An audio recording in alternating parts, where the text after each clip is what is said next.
How about another assessment and engagement activity? I call this one Mount Rushmore.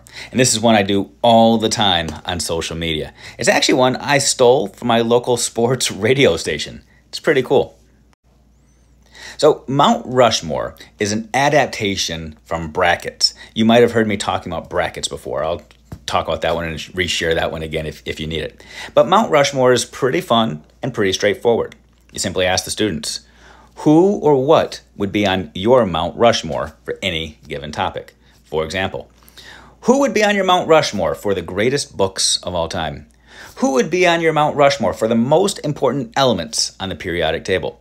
Who would be on your Mount Rushmore for the most important parts of speech? Who would be on your Mount Rushmore for greatest teachers in the school? Who would be on your Mount Rushmore? You ask kids to identify their top 4. Then let the debates begin.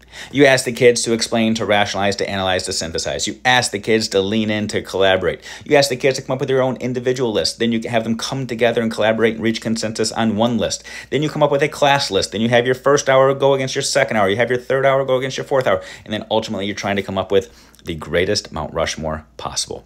It helps students identify the things and the characteristics that matter most. It allows them to truly analyze content and then to synthesize it when they bring it all together. It helps you figure out what your students think is important, and ultimately it gives voice to your students' thoughts and ideas. It allows kids to argue, engage, collaborate, and debate in constructive ways. It allows you as the educator to listen to the conversations, to see what they're doing and what they're debating on. You can force your students to cite textual evidence, to have statistics to back up any of their reasons and their rationale. Bottom line is, regardless of what you're teaching, ask your students to Mount Rushmore it.